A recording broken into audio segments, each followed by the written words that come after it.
आपको अपने लिए एक नया एक्शन प्लान बनाने में मदद करेगी। एक एक्शन प्लान यानी प्रैक्टिकल योजना का मतलब इन 3 चीजों पर डिपेंड करता है। आप जीवन में क्या चाहते हैं, आप उसे कैसे हासिल करेंगे, आप उसे कब हासिल करेंगे। किसी ने क्या खूब कहा है, जिंदगी में मुश्किलों का आना पार्ट ऑफ लाइफ है और उनमें से हंसकर बाहर आना आर्ट ऑफ लाइफ है। और ये बुक समरी आपको जिंदगी जीने का तरीका और मुश्किलों से बाहर निकालना सिखाएगी। यू कैन विन जीवन में सफलता पाने के लिए मोटिवेशनल और प्रैक्टिकल अप्रोच के साथ ये एक सेल्फ हेल्प बुक है जिसे आप अपनी जिंदगी में उतार कर कामयाब हो सकते हैं। इसमें आप जानेंगे कि कैसे आप अपना एटीट्यूड बेहतर बना सकते हैं, एटीट्यूड के क्या मायने होते हैं और ये अच्छा होता है या बुरा। आप जानेंगे सक्सेस क्या है, सक्सेस पाने के तरीके क्या हैं, कौन है जो आपको कामयाब होने से रोक रहा है, मोटिवेशन क्या होता है, कैसे आप हमेशा खुद को मोटिवेट रख सकते हैं। आप जानेंगे कि कैसे अपनी पर्सनालिटी सुधारें, कैसे अपनी पर्सनालिटी को पॉजिटिव बनाएं और लास्ट के 2 एपिसोड में जानेंगे कि गोल कैसे सेट करते हैं। ऑथर ने इसमें अलग अलग चीजें समझाने के लिए बहुत सारे एग्जाम्पल्स शेयर किए हैं जो आपकी जिंदगी में बहुत बड़ा रोल प्ले कर सकते हैं। इस बुक समरी को आप हर उस इंसान के साथ शेयर कर सकते हैं जो अपनी पर्सनालिटी डेवलप करना चाहते हैं, जो मोटिवेट रहना चाहते हैं और अपने गोल सेट करना चाहते हैं, क्योंकि हर कोई जानता है कि शेयरिंग इज केयरिंग। इसलिए आप अभी अपने दोस्तों, रिश्तेदारों के साथ शेयर करना न भूलें। नजर को बदलो तो नजारे बदल जाते हैं, सोच को बदलो तो सितारे बदल जाते हैं। कश्तियां बदलने की जरूरत नहीं, दिशाओं को बदलो तो किनारे खुद ब खुद बदल जाते हैं।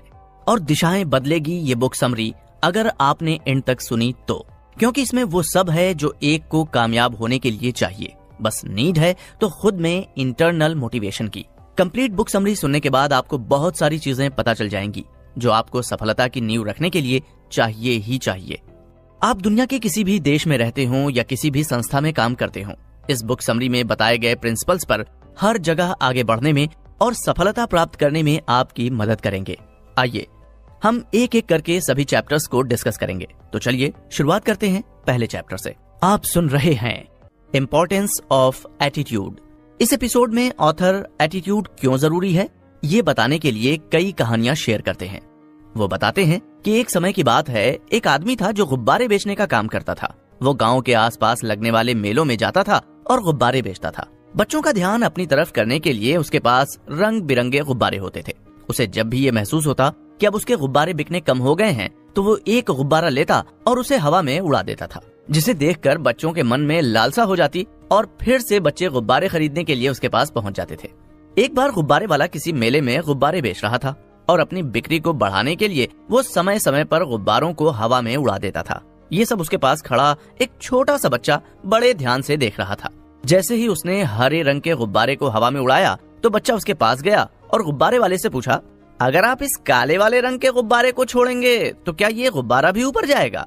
गुब्बारे वाले ने बच्चे की ओर देखा और मुस्कुराकर बोला, जी बिल्कुल बेटा, गुब्बारा जरूर ऊपर जाएगा। और बच्चे से कहता है कि बेटा, गुब्बारे को ऊपर जाना इस बात पे निर्भर नहीं करता कि वो किस रंग का है या कितना बड़ा है, बल्कि इस पर निर्भर करता है कि गुब्बारे के अंदर क्या भरा हुआ है।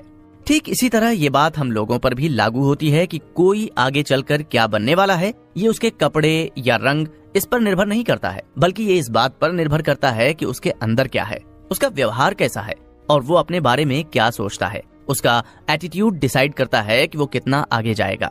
हम में से ज्यादातर लोगों ने पॉजिटिव थिंकिंग के बारे में तो सुना है, लेकिन बहुत कम लोगों ने नेगेटिव थिंकिंग की पावर के बारे में सुना है।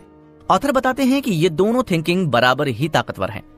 अगर कोई इंसान पॉजिटिव थिंकिंग रखता है तो लाइफ में नई ऊंचाइयां पा सकता है, वहीं दूसरी तरफ नेगेटिव थिंकिंग वाला इंसान खुद को विनाश तक ले जा सकता है।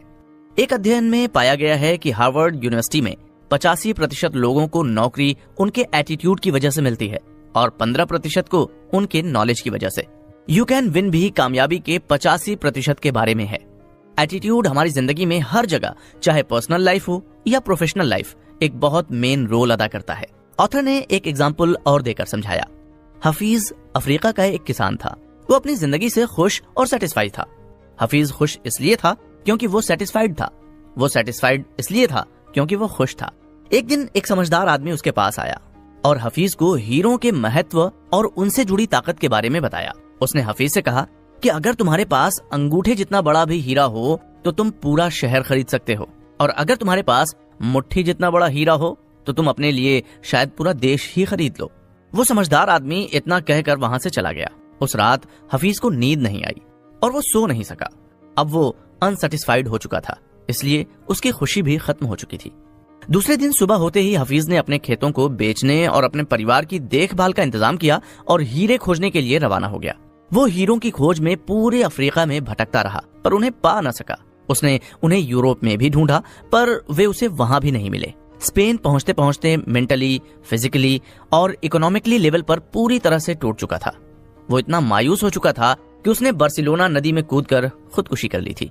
दूसरी तरफ जिस आदमी ने हफीज के खेत खरीदे थे वो एक दिन उन खेतों से होकर बहने वाली नहर में अपने ऊंटों को पानी पिला रहा था। तभी सुबह के वक्त निकल रही सूरज की किरणें नहर के दूसरी ओर पड़े एक पत्थर पर पड़ी और वो बिल्कुल रेनबो की तरह चमक उठा। उसे देखकर आदमी ने सोचा कि वो पत्थर उसकी बैठक में अच्छा दिखेगा। उसने उसे उठाकर अपनी बैठक में सजा दिया। उसी दिन दोपहर में हफीज को हीरों के बारे में बताने वाला आदमी खेतों के इस नए मालिक के पास आया। उसने उस जगमगाते हुए पत्थर को देखकर पूछा, क्या हफीज लौट आया? नए मालिक ने जवाब दिया, नहीं, लेकिन आपने ये सवाल क्यों पूछा? समझदार आदमी ने जवाब दिया, क्योंकि ये हीरा है, मैं हीरे को देखते ही पहचान जाता हूँ। नए मालिक ने कहा, नहीं, ये तो सिर्फ एक पत्थर है, मैंने उसे नहर के पास से उठाया है। चलिए मैं आपको दिखाता हूँ, वहाँ ऐसे बहुत सारे पत्थर पड़े हुए हैं। उन्होंने वहाँ से बहुत सारे पत्थर उठाए और उन्हें जांचने परखने के लिए भेज दिया। वो पत्थर हीरे ही साबित हुए। उन्होंने पाया कि उस खेत में दूर दूर तक हीरे दबे हुए हैं। यानी कि जब हमारा नजरिया सही होता है तो हमें महसूस होता है कि हम हीरों से बनी हुई जमीन पर ही चल रहे हैं। मौके हमेशा हमारे पांव के नीचे दबे हुए होते हैं और इसके लिए हमें उन्हें ढूंढने कहीं जाना नहीं है, वो खुद हमारे पास हैं।